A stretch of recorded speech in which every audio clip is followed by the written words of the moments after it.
अब देखिए यहाँ पर एक क्वेश्चन है, ये जनरली एग्ज़ाम में आता रहता है। ये पूछता है establish relation between drift velocity with current and electric field और करंट के साथ इसका रिलेशन निकालना है।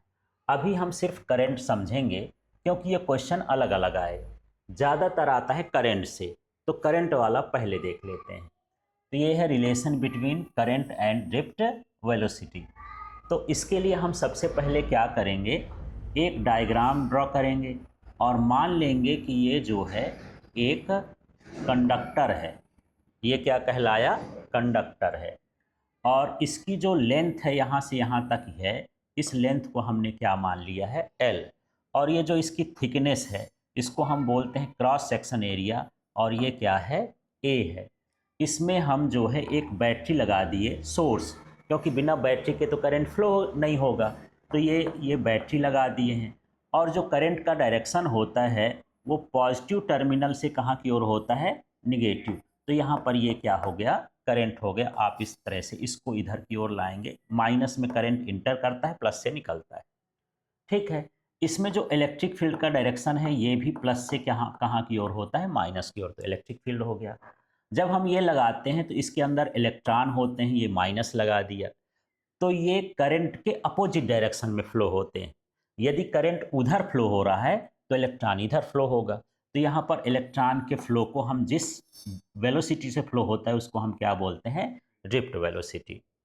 ठीक है, यहाँ पर हम इसका जो है मान लेते हैं कि जो इसमें डेंसिटी है, इलेक्ट्रॉन की डेंसिटी है, वो क्या है, n है। अब ये जो डायग्राम दिख रहा है उसी को वर्डिंग करना है। Consider a conductor of length L, cross sectional area A, in which current is flowing I।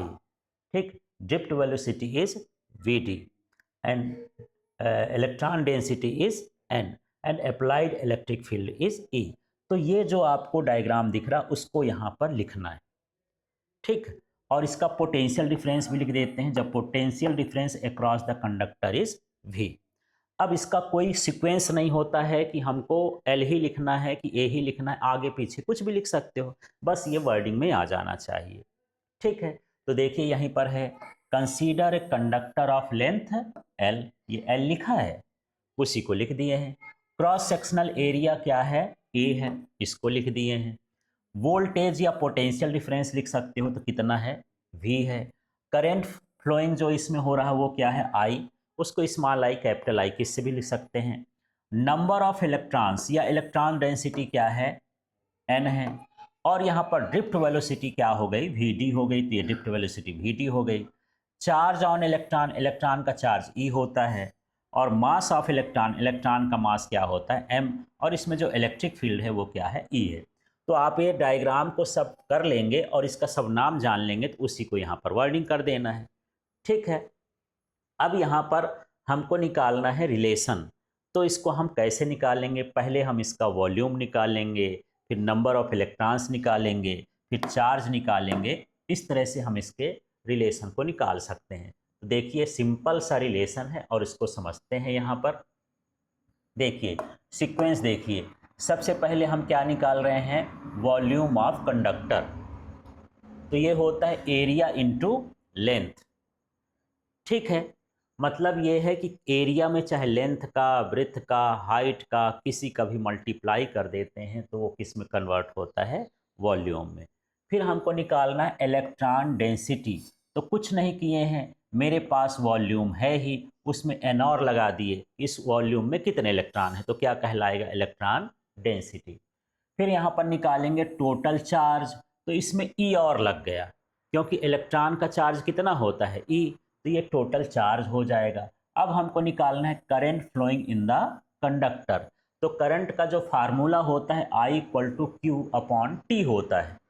ठीक है, तो इसमें हम Q का वैल्यू रख दिए। Q का वैल्यू क्या है, देखो तो NeAl, और अपॉन में यहाँ पर क्या लिख देंगे, T। ठीक है, आगे देखते हैं कि ये L माने डिस्टेंस है। L माने क्या है, डिस्टेंस। तो डिस्टेंस अपॉन टाइम क्या होता है, या डिस्प्लेसमेंट अपॉन टाइम क्या होता है, वेलोसिटी। तो यहाँ पर L/T को हटा करके हम क्या लिख देंगे, वी डी माने हो गया ड्रिफ्ट वेलोसिटी। तो इस तरह से I equal to N E A V D आ गया। मतलब हम कह सकते हैं कि जो करंट होता है वो ड्रिफ्ट वेलोसिटी के डायरेक्टली प्रोपोर्शनल होता है। जितना ड्रिफ्ट वेलोसिटी होगी करंट उतना ही ज़्यादा होगा, या कह सकते हो करंट जितना ज़्यादा होगा ड्रिफ्ट वेलोसिटी उतनी ही ज़्यादा होगी। तो आप समझो, सबसे पहले आपको क्या निकालना होता है, वॉल्यूम। वॉल्यूम का फार्मूला क्या होता है, एल, इसको लर्न कर लेना है। फिर आपको क्या निकालना होता है, डेंसिटी।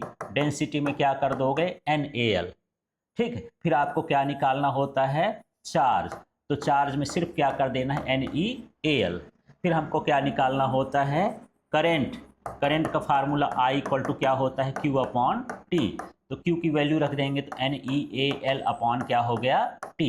अब L और T को हटा के I इक्वल टू क्या हो जाएगा, एन ई ए पहले से, उसकी जगह क्या लिख देंगे, VD। मतलब I प्रोपोर्शनल क्या हो गया, VD हो गया। Current is directly proportional to the drift velocity. ये रिलेशन हो गया। तो अक्सर ये 3 मार्क्स में आता है, इसको ध्यान रखना है। कुछ इसके अलग से पॉइंट हैं, जब डिराइव करने के लिए आएगा तो आप यहीं तक करेंगे, इसके आगे नहीं करेंगे। तो यहाँ पर देख लेते हैं इसके पॉइंट्स कौन कौन से हैं।